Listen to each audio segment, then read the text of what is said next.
My name is Brock Baker, aka McGoiter, and you're watching TDC Moncton.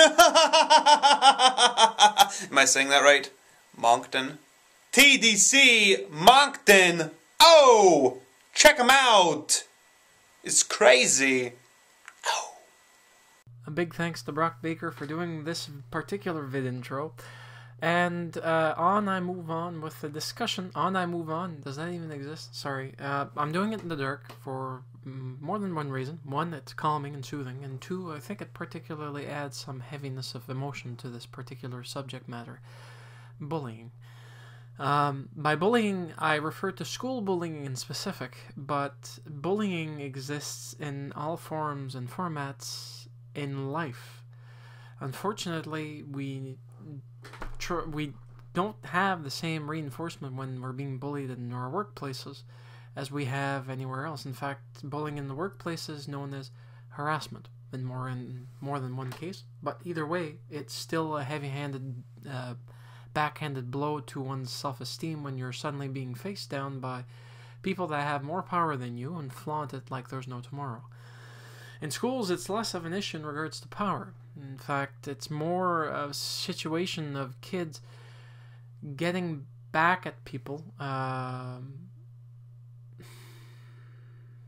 trying to find out the proper words to use here without being overly blatant or overly pig-headed or stubborn about the subject matter, because both my parents were teachers. And I was bullied because my parents were teachers. And it didn't go over well with me because I was a fat kid growing up, so my weight and how I looked was easily just what they used as my Achilles heel and used that against me. Now, I've been able to get out of that for a very long time. In fact, 10 years plus that I've been able to actually step out of my shell and live my life comfortably the way I am. My body's made one way and I will deal with it and live with it and love it until the day I die. As for bullying in the schools, though, the reason why I'm discussing this is because there's been a death that's been talked about here in Canada where the girl was with her family one day and dead the next. She took her own life, and she actually left a letter to her mom explaining that she couldn't deal with it. What was more sad about the whole situation was the fact that the previous day, the day before she took her life, she was fine. She was giggling, having fun with her parents, having a movie night with her parents, or at least her mom. And she hid it from her parents. Now, there's one thing that I do know is that hiding things from anyone important in your life is a bad thing.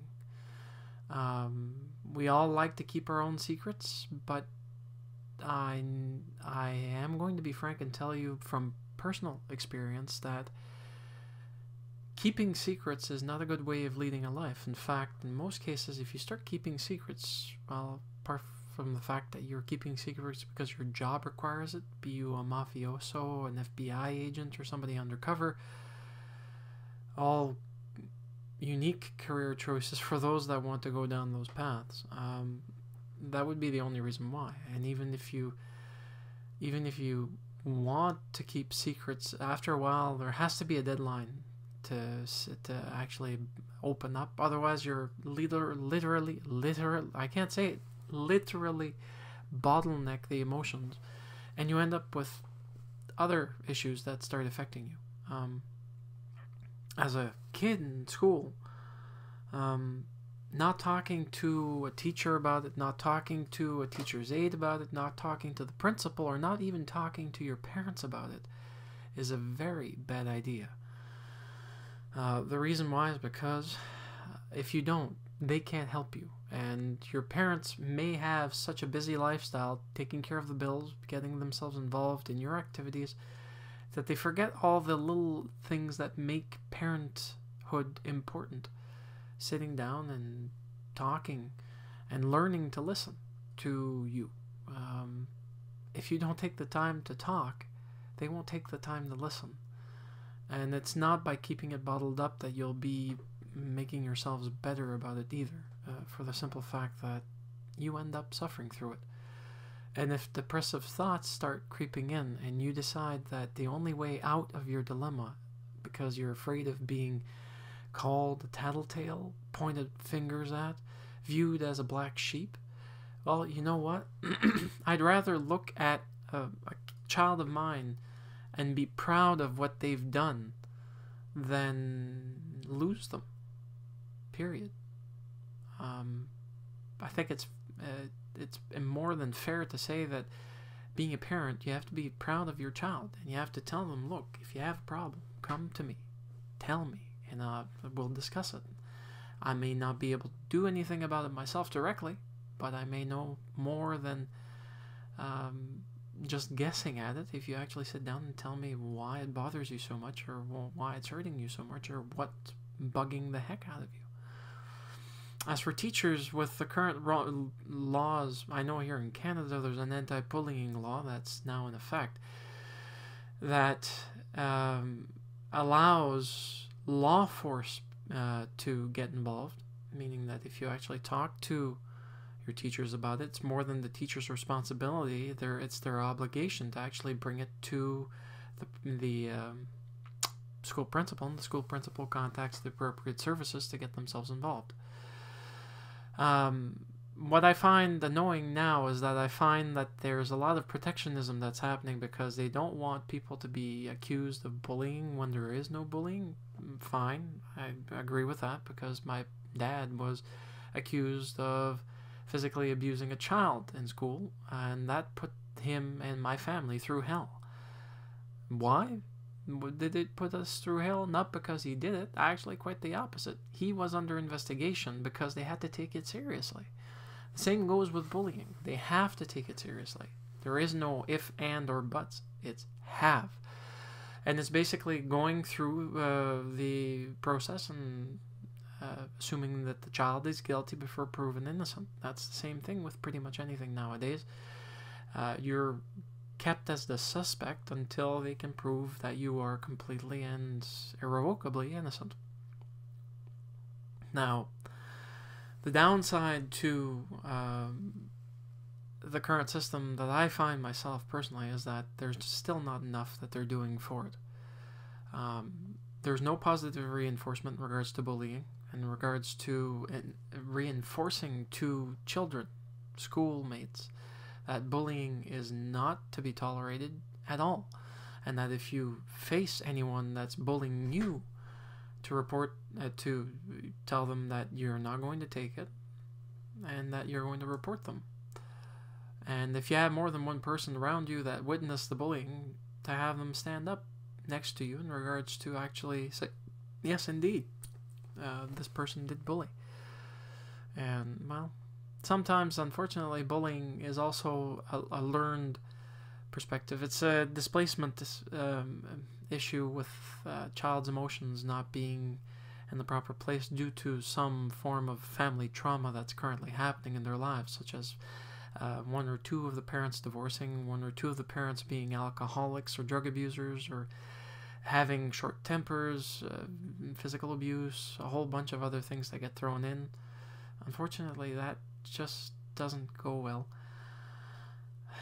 in a person's life, and sometimes we can't cope with it. But without the child stepping up and saying, look, I'm having these issues at my home, I don't know what to do, to someone, and that person taking them seriously and seeing what they can do. There are services that exist. There are community services and groups that exist. We've got the the kids helpline here in Canada that actually exists for that specific purpose. If you're having any issues and you don't want to talk to anyone in your family and as a friend or anyone else because you're afraid of who you can trust, talking to someone that you don't know is better than nothing. And sometimes talking leads to resolution. Not directly, but sometimes indirectly. Getting that load off your chest is better than bottling it in, because the only thing that you're doing to yourself is that you end up with serious health issues and possible mental issues down the road, and it can affect you becoming an adult after you become that adult-ish range, which varies from person to person in regards to maturity perspective. One is an adult officially when they reach 18. One can say that most adults aren't mature enough at the age of 18. In fact, I'm one of them that would tell you that myself. I wasn't mature then. I only matured at about 26. And why? Because that's the day that I actually felt myself step out of my own shell and become more confident in who I was and what I was capable of saying and doing. Nowadays, if I have somebody bullying me or acting overly zealous with me in any situation, I just look at them and I say, I don't think that's appropriate for the situation. In fact, change, or I'm stepping out of this particular boardroom and I will have HR step in between me and you in regards to the current issue, because I'm not dealing with it alone. Mind you, those words might be, well, not as calm as they are, depending on the emotions running. I'm not an emotion-free person, and talking simplistically and monotonely or in an even tone is not something that's quite easy to do under the worst of circumstances. On the best of circumstances, it is, if it's premeditated and if you can control yourself on the way in. But sometimes your emotions get away with you, and you can't. So bottom line, folks, look, if you have children and you don't take a peek at their lives, don't get involved with them, don't ask them if everything's fine, and don't know if they're lying to you or not. You need to deal with it now, before you lose your child. Your children are replaceable. They're not objects that you can buy that are mass marketed that you can find off a shelf. And you kids are not irreplaceable. You're not a single being that if you disappear, no one will notice. Let me ask you this. You live in a world that you determine that is akin to being a fish in a pond. Now, if you're a fish that decides to take their own life, let's say with a stick of dynamite, what do you think that'll do with the other people around you? Do you think that they won't notice that you're not living? Do you think that they won't be pain-free when you're gone because you've taken away your troubles from their lives? Actually, no. Quite the opposite. You'll be affecting people in a huge ripple effect of misery and desolation. And that will not go away anytime soon. When you take your life, you end up taking away other people's feelings with you, ripping their hearts out of their own chests, leaving a gaping maw of depression and regret because they no longer have you. And if you think that they'll be able to remember all the good memories about you, well, think again, because those memories engender more tainted memories that eventually taint the person's soul to a point where it's either that they pull themselves out and they wall it in, or they end up losing their own lives due to their own hearts being broken. And it does happen. So please, kids, if you're having issues, talk to your priest, talk to your teacher, talk to your principal, talk to a police officer. For God's sakes, if you can't talk to your parents and you can't talk to your friends or any of those people, look if you've got a kid's support line available and call them and talk to them, okay? Anyways, to all parents out there who've lost their children to that type of issue, I'm dreadfully sorry that it's happened to you, and it's because of you stepping up to the plate that we've done changes. It's a pity that it wasn't done in time for your children. Regardless, though, keep on smiling, and things are getting better, and help people that do need your help and support. Have a nice one.